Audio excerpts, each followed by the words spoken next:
Hey guys, hey, welcome back to Sunday School. Well, today we begin our first Sunday of Advent.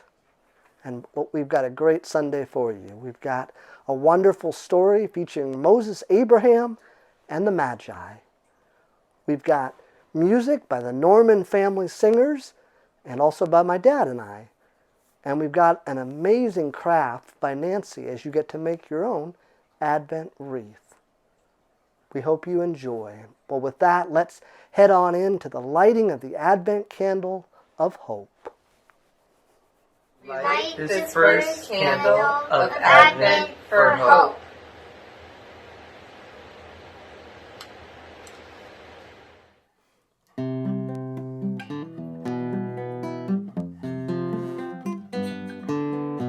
Hope is a star that shines in the night, leading us on till the morning is bright. When God is a child, there's joy in our song. The last shall be first, and the weak shall be strong, and none shall be afraid. More than 2,000 years ago, three strangers journeyed from distant lands in the east.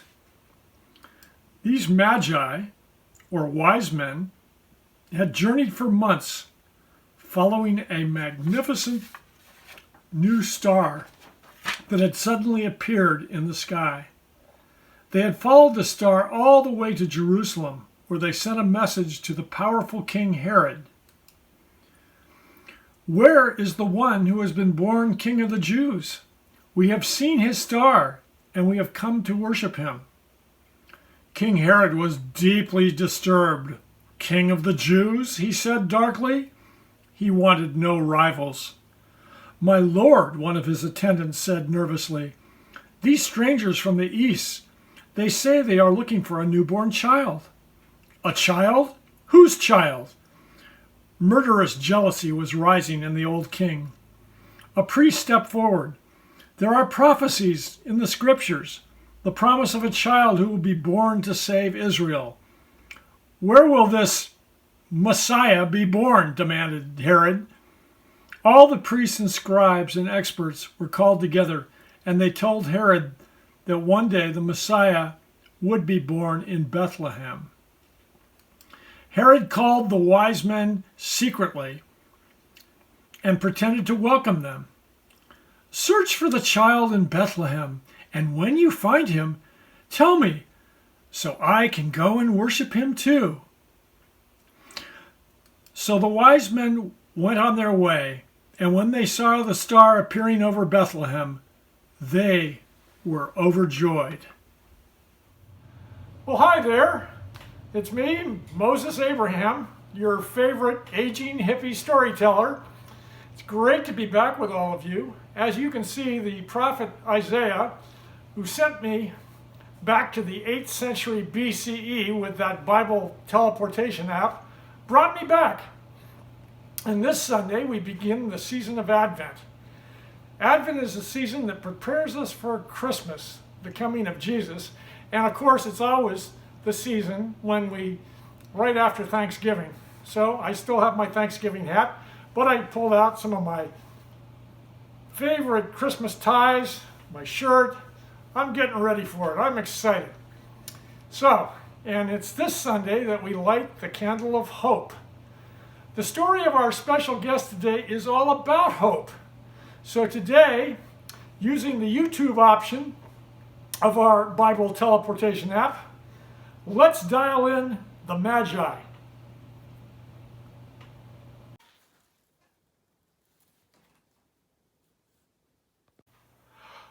Welcome, Magi. It's so great that you can join us today.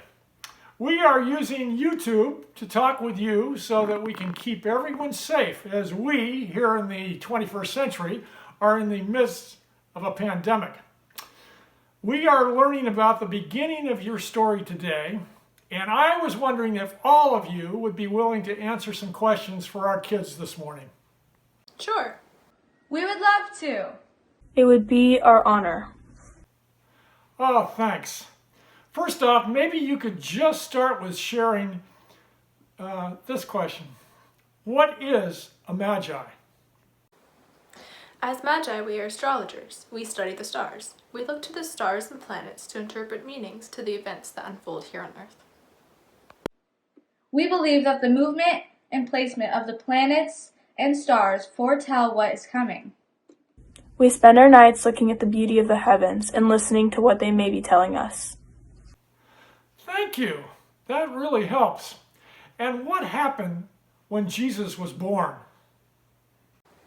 You have to first understand that as Magi, we have been passing down a great prophecy for generations, that a star brighter than any before would emerge in the heavens over the place where a great king would be born, a king like no other, a king who would bring peace and justice and hope to all the world. So, some 2,020 years ago, such a star emerged. We had been waiting for a long time. Many of our brothers and sisters, Magi, had stopped believing in the prophecy, but we had kept looking, hoping, until the one night it first appeared. We told our brothers and sisters, but many of them laughed at us and said we were crazy. But we still believed and hoped and decided we would follow this star. We wanted to go and worship where this great prince had been born. So we gathered our most precious gifts, our horses, and our camels, and headed on the journey. Wow, that is really amazing. I bet that must have been both exciting and scary. But you held on to the hope of that promise of that king. So where were you when you started and began your journey? How did you do the journey? And one final question here. How long did that journey take? We lived in Babylon, or the country you know now as Iraq.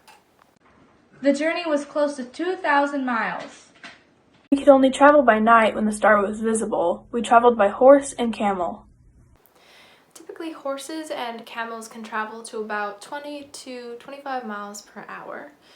And due to only traveling at night, when the stars were visible and our animals needed to rest, and some of the challenges of the journey, we typically traveled to about 6 to 8 hours a day. So here's the math problem. For some of you, say we traveled 6 hours a day at 20 miles an hour. That would be what? That's right, it would be 120 miles, give or take, that we might travel in a day. Now take that our journey was around 2,000 miles. So what's 2,000 divided by 120? That's right, it was 16 to 17 days. What we want you to understand is that this was not a short journey. It was very long, and there were times where we thought about turning back, but we kept following our star. Wow, sounds like some journey.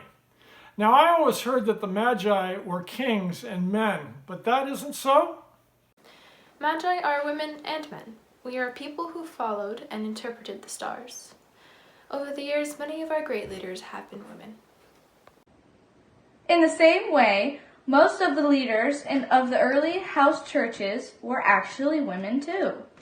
When your world got to the Middle Ages, and versions of your Bible, like the King James Version, were being written, the people of that era perhaps thought kings sounded better, but we prefer to be called the Magi. We were not rulers of nations, we were stargazers, dreamers, and people who lived for the hope of a better world.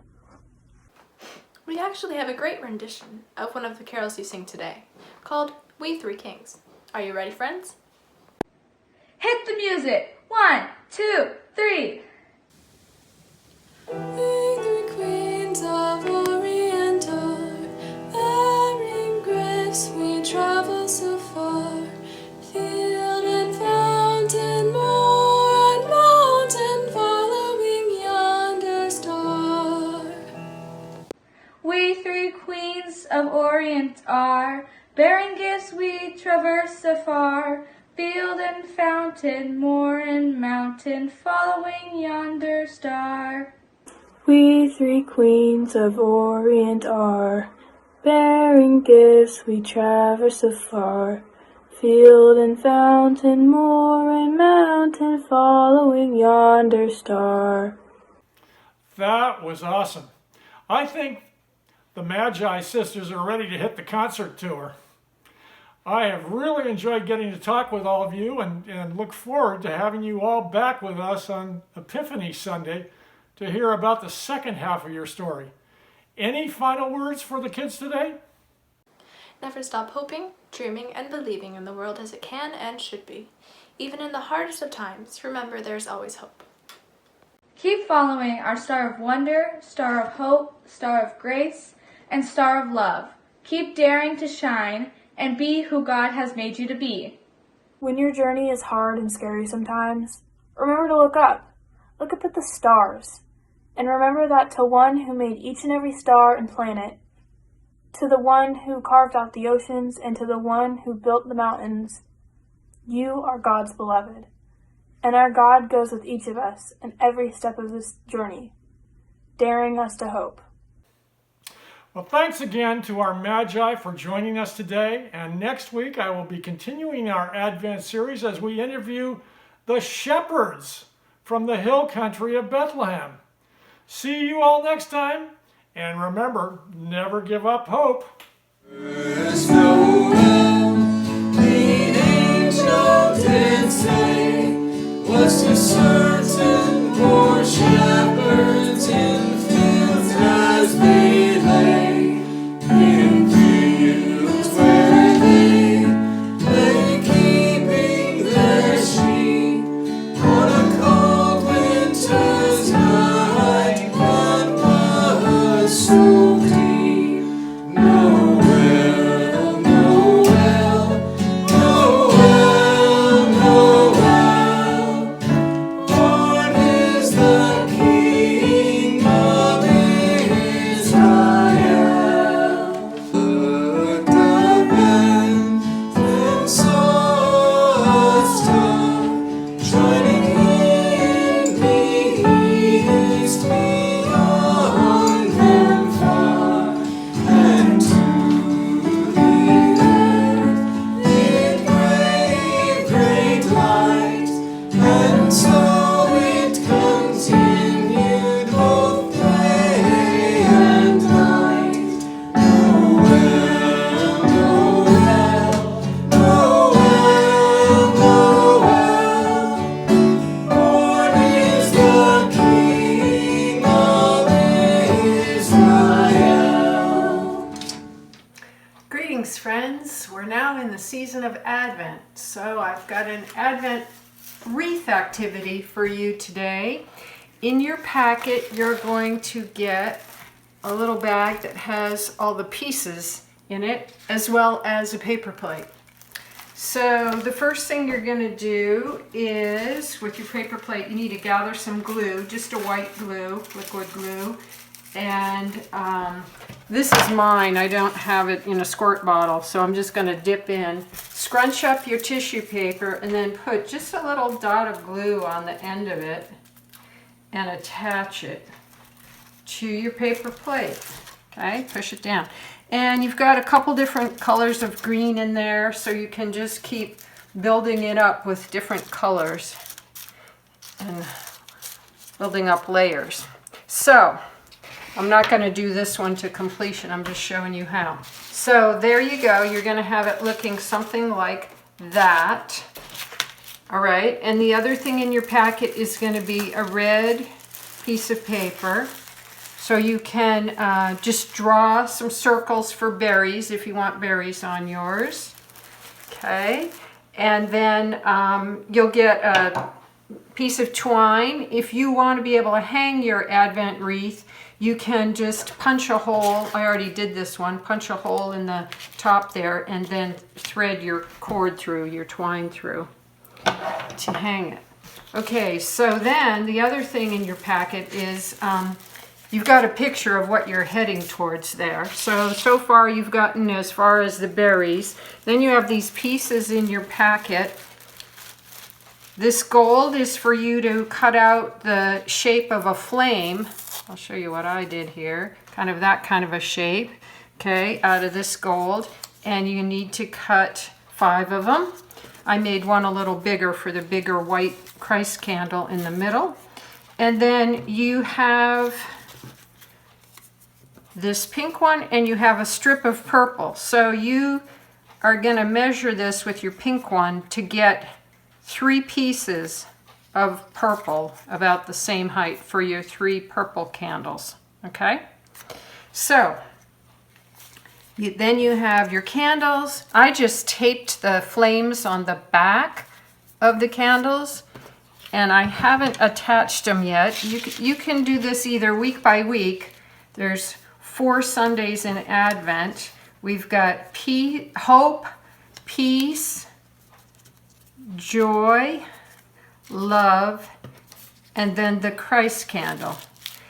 And then you can just glue those on to your Advent wreath.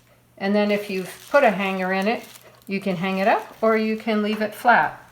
So that's your activity for this week. You're also going to get in your packet a sheet called Advent Promises. And so hopefully each week you can take the time to just write in on the block. The first week, which is this Sunday, week 1, hope. How I will be hopeful. And you can either write a word, a couple words, sentences, or draw a little picture of how you will be hopeful.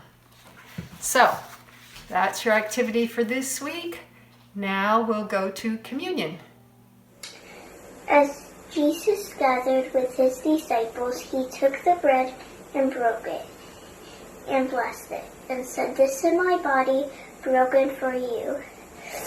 He took the cup and poured the juice and said, "This is my blood poured out for many. Do this in remembrance of me."